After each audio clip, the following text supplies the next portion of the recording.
তোমাদেরকে শ্রেষ্ঠত্ব দিলাম, শ্রেষ্ঠ মর্যাদার অধিকারী তোমাদেরকে করলাম। হে আমার আখিরি নবীর উম্মত, তোমাদেরকে শ্রেষ্ঠত্ব দিয়েছি, সর্বশ্রেষ্ঠ মর্যাদা দিলাম। আপনি একটু চিন্তা করেন, কুনতুম খায়রা উম্মাহ, আল্লাহর ভাষায় আমরা শ্রেষ্ঠ, আল্লাহর জবানের ভাষায় আমরা শ্রেষ্ঠ। এখন শ্রেষ্ঠ কিভাবে হব? আপনাদেরকে এখন রুলসে চলে যায়, শ্রেষ্ঠ কেমনে হব? আমরা নিজের ইচ্ছা মতো স্বাধীন মতো শ্রেষ্ঠ হতে পারবো না। আমরা শ্রেষ্ঠ হতে হলে অবশ্যই নবীর ইত্তেবা করা লাগবে। কথা ঠিক কিনা? আল্লাহর নবীর ইত্তেবা করা লাগবে। বলে হুজুর আল্লাহটা বললেন না কেন, রাসূলেরটা কেন বললেন? হ্যাঁ, আল্লাহ নিজে বলে দিয়েছেন, মাইয়ুতির রাসূল ফাকাদ আতা আল্লাহ। তোমরা যদি নবীর ইত্তেবা করো, আমি আল্লাহর ইত্তেবা হয়ে যাবে। আমি আপনাদেরকে ব্যাখ্যা করে শোনাই। আল্লাহর কোনো দাড়ি নাই, নবীর দাড়ি আছে, এই জন্য দাড়ি রাখি। আল্লাহর কোনো পাগড়ি নাই, নবী পাগড়ি দিয়েছে, এই জন্য পাগড়ি দেই। আল্লাহর কোনো টুপি নাই, নবী টুপি দিয়েছেন, এই জন্য আমরা টুপি মাথায় দেই। আল্লাহ ডান হাতে খাবার খায় না, নবীজি খেয়েছেন, আমরা খাই। আল্লাহ মেসাক করে না, নবী করেছেন, এই জন্য আমরা মেসাক করি। আল্লাহ দস্তরখানা বিষয় না, এই জন্য নবী করেছেন, বিধায় আমরা করি। আল্লাহ নিজ হাতে গরিব মানুষকে খাদ্য খাওয়ায় না, আল্লাহ নিজ হাতে আল্লাহ গরিবদের খাদ্য খাওয়ায় না, আল্লাহ দেয়, আল্লাহ দেয়। আল্লাহ সবকিছুর মালিক, কিন্তু নবীজি নিজ হাতে গরিবদেরকে খাদ্য খাওয়াইছেন, এই জন্য আমরা নিজ হাতে গরিবদেরকে খাদ্য খাওয়াই। খুব মনোযোগ দেবেন। আমার রব, আমার আল্লাহ আমার রাসূলের ইত্তেবা করতে বললেন। কারণ কি? নবীজি মেসাক করেছেন, আমরা করি। নবীজি ডান হাতে খাবার খেয়েছেন, আমরা খাই। নবীজি ঢিলা কুলুপ ব্যবহার করেছেন, আল্লাহ ঢিলা কুলুপ ব্যবহার করেন না। আল্লাহ নবী ঢিলা কুলুপ ব্যবহার করেছেন, বিদায় আমরা করি। নবীজি শৌচকার্য করছেন, আল্লাহ করেন না, এই জন্য আমরা করি। আল্লাহর নবী বিয়ে করেছেন, নবীজি আল্লাহর কোনো বিয়ে থা নাই, এই জন্য আমরা বিয়ে করি। আল্লাহ রাসূল স্ত্রীর সাথে সুন্দর আচরণ করেছেন, আল্লাহর কোনো স্ত্রী নাই, এই জন্য স্ত্রীর সাথে সুন্দর আচরণ আমরা করি। এরকম হাজার হাজার সুন্নতের কথা বলতে পারি, শত শত নিয়ম কানুনের কথা বলতে পারি, যেগুলি আল্লাহ করেন না, কিন্তু রাসূল করেছেন। এই জন্য আল্লাহ বলছেন, আমার রাসূল মানো, আমি আল্লাহ মানা হয়ে যাই। একসাথে বলবেন আল্লাহু আকবার। নবী মানো, আল্লাহ মানা হয়ে যায়। এই জন্য আমরা আল্লাহর গোলামি করবো রাসূলের তরিকায়, আমাদের তরিকায়। নবীর সিদ্ধান্ত মোতাবেক, নবীর রুলস মোতাবেক আমরা জীবন করব। প্রিয়াম কুলাউড়াবাসী মনোযোগ দিবেন। আলালপুরের মুসলমান হাজিরিন, আল্লাহ আমাদেরকে শ্রেষ্ঠত্ব দিলেন। কুনতুম খায়রা উম্মাহ, তোমরা শ্রেষ্ঠ জাতি।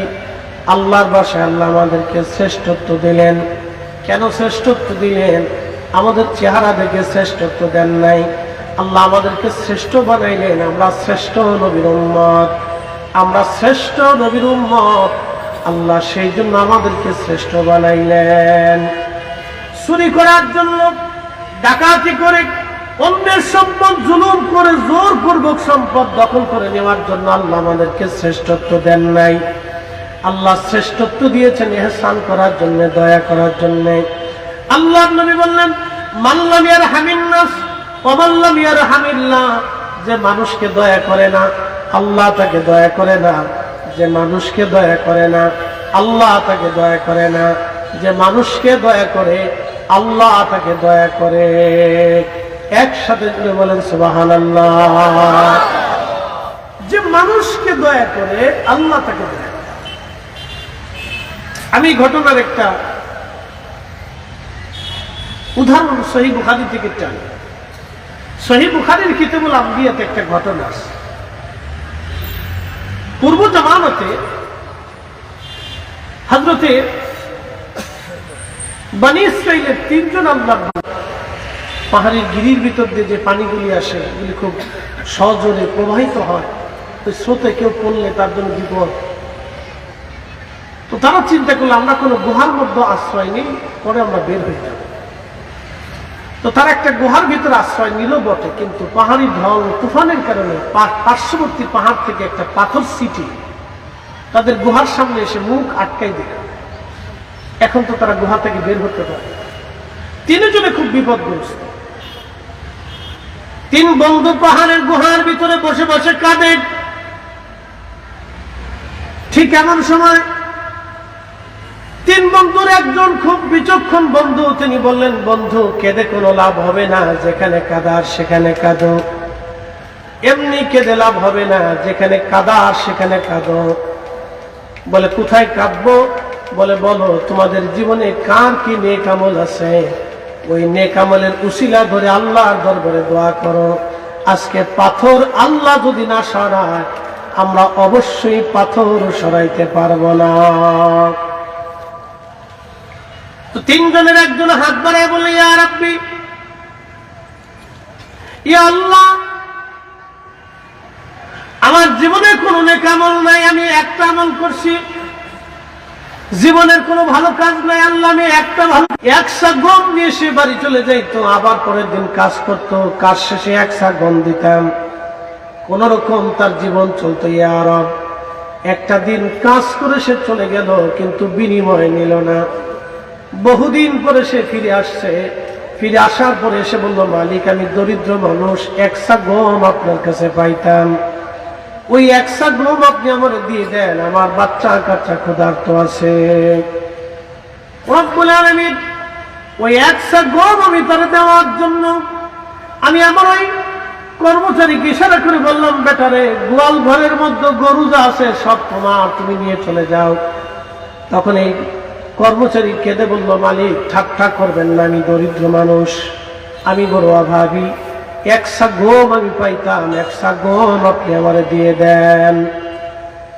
গরুর মালিক আমি না, গরুর মালিক তো আপনি নিজে। আমি সেই দিন ধরে ডাকতে বললাম, গোলাম তুমি একশা গম তুমি আমার কাছে রেখে চলে গেলা, তুমি বিনিময় নিলা না। ওই গম আমি বাজারে বপন করলাম, অনেক বাচ্চা হয়েছে, গরু যা হয়েছে, এই গরুর মালিক আমি না, গরুর মালিক তুমি। তোমার গরু নিয়ে তুমি চলে যাও। একসাথে বলবেন আল্লাহু আকবার। আর একটু জোরে বলেন আল্লাহু আকবার। আল্লাহ রাসূল বলেন, উম্মত তোমরা মাহে রমজানে তোমার কর্মচারীর কাজ কমায় দাও। আবার শুনেন, আল্লাহর নবী বলেন, উম্মত তুমি মাহে রমজানে তোমার কর্মচারীর কাজ কমায় দাও, তাকে ইহসান করাও, তাকে দয়া করো। যদি তুমি তার কাজ কমায় দাও, আমি রাসূল তোমাকে গ্যারান্টি দিলাম, আল্লাহ তোমাকে জাহান্নাম থেকে মুক্তি দিয়ে দেবে। একসাথে হবে না? জোরে বলেন আল্লাহু আকবার। আল্লাহর নবী বলেন, উম্মত তোমার অধীনস্থ, তোমার কর্মচারী, তোমার গোলাম, তোমার কর্মচারী, তোমার অধীনস্থ, তোমার শ্রমিক, তোমার অধীনস্থ যারা আছে, তুমি তার কাজকে হালকা করে দাও, তার কাজকে কমায় দাও, তাকে ইহসান করো, দয়া করো। বিনিময়ে আমি রাসূল তোমাকে ওয়াদা করলাম, আল্লাহ তোমাকে জাহান্নাম থেকে বাঁচাই দেবে। একসাথে বলবেন না সুবহানাল্লাহ? না আরেকটু জোরে বললেন আল্লাহু আকবার। এটা আল্লাহ রাসূল বললেন। মাহে রমজান আসতেছে আমাদের মধ্যে, মাহে রমজান আমাদের মাঝে আসতেছে। এই মাহে রমজানে আমরা আমাদের অধীনস্থ যারা আছে, কর্মচারী যারা আছে, তাদের কাজ কমায় দেব, তাদের ইহসান আমরা করব, দয়া করব। আল্লাহ নবী বললেন, যদি করো তাহলে তোমাকে জাহান্নাম থেকে আল্লাহ মুক্তি দিয়ে দিবে। আল্লাহ নবী আরো বলেন, আমার উম্মত মাহে রমজানে আমার গুনাহগার রোজাদার উম্মতকে তুমি ইফতার করাও, তাকে পেট পুড়ে আনন্দ চিত্ত করে, তাকে মজা করে তুমি খাওয়াও, তার তৃষ্ণা তুমি মিটাও, ক্ষুধা তুমি মিটিয়ে দাও। আল্লাহ নবী বললেন, যদি মিটাও, একটা রোজার সওয়াব তোমার আমলনামায় দেয়া হবে। যাকে ইফতার খাওয়াইতে সামর্থ্য রাখে না, তারা নিজেরাই দরিদ্র। নবীজি বললেন, যদি সামর্থ্য থাকে এক পেয়ালা দুধ দিয়ে ইফতার করাও, যদি তা না পারো একটা খেজুর দিয়ে ইফতার করাও, যদি তা না পারো তাহলে অন্তত এক পেয়ালা পানি দিয়ে হলেও তোমার ভাইকে ইফতার করাও। তারপর আমার রব, আমার আল্লাহ তোমার আমলনামায় রোজার সওয়াব নেকি লিখে দেবে।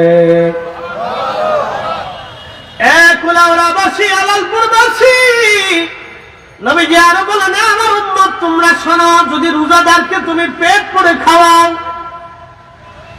যদি আমার রোজাদার উম্মতকে তুমি পেট করে খাওয়াও এবং তার তৃষ্ণা নিবারণ করো, তারে পরিতুষ্ট করো, তার হৃদয়কে শান্ত করো খাবার দিয়ে, তাহলে তুমি শুনে রাখো আমার উম্মত, কিয়ামতের ময়দানে আমি নবী তোমাকে ডেকে ডেকে নিয়ে হাউজে কাউসারের পানি পান করায় দিব, যেই পানি একবার পান করলে জান্নাতে যাওয়ার আগ পর্যন্ত তৃষ্ণার কথা মনে থাকবে না। ইহসান বিল ইহসান, দয়ার বিনিময়ে দয়া। একসাথে বলবেন আল্লাহু আকবার। অতিষ্ঠ হয়ে বদদুয়া করেই ফেলে, তাহলে যার বিরুদ্ধে বদদুয়া করে তারা রক্ষা থাকে না। পৃথিবীর কোন বাদশা রাজা তাকে ওই জরিমানা থেকে তারা খালাস দিতে পারে না। কথা ঠিক আছে কিনা? কোন ওলিরা বদদুয়া করে না, সুফিরা কখনো বদদুয়া করে না। সুফিদের কাজ ছিল সবসময় দোয়া করা। এই জন্য সুফিরা দোয়ায় বিশ্বাসী। আর গাইরে সুফি যারা আছে, সুফিয়ত মানে না, তরিকত মানে না, তাসাউফ যারা মানে না, তারা দোয়াও মানে না।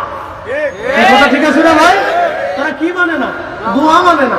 তারা নানান মাসালা ধরে, পেঁয়াজ ধরে, বেদাতের তরিকা দেয়, বেদাতকে চিল্লাফাল্লা করে, উম্মতকে ধ্বংস করার বুদ্ধি করেছে।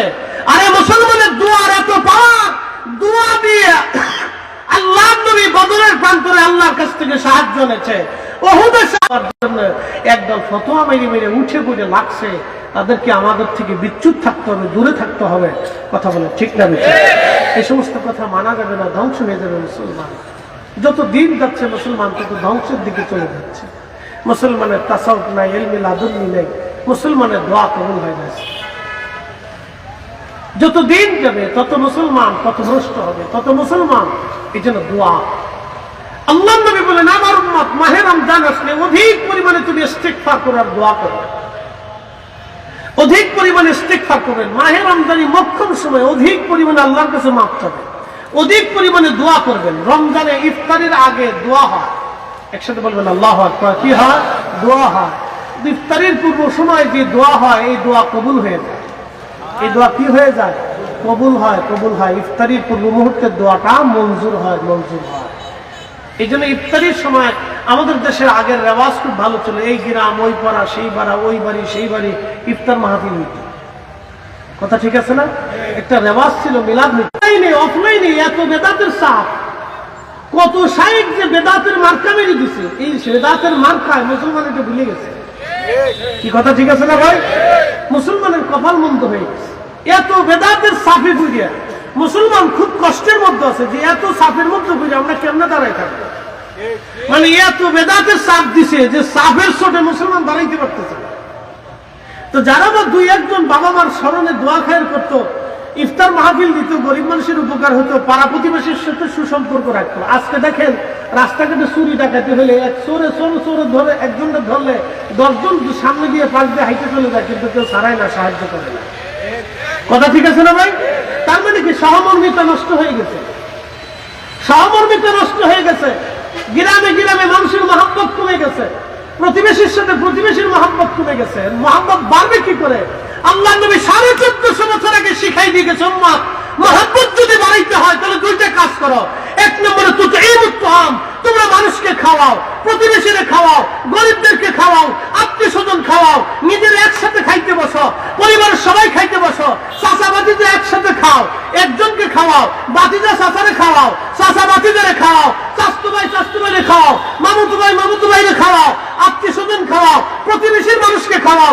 খাওয়াইলে মহব্বত বাড়ে, খাওয়াইলে মহব্বত বাড়ে। আমাদের দেশে মিলাদের দাওয়াত দিয়া মানুষকে দাওয়াত করে মানুষকে খাওয়ায়, বেদাতের ফতোয়ার চাপে মুসলমান হারাই ফেলছে। কথা বলেন, জোরে বলেন। বেদাতের ডরে মুসলমান হারিয়ে ফেলছে। কেউ করে হেল্প করতে আসে না। দিনের বেলা যদি এটা হয়তো গভীর রাতে কি হবে আপনি কল্পনা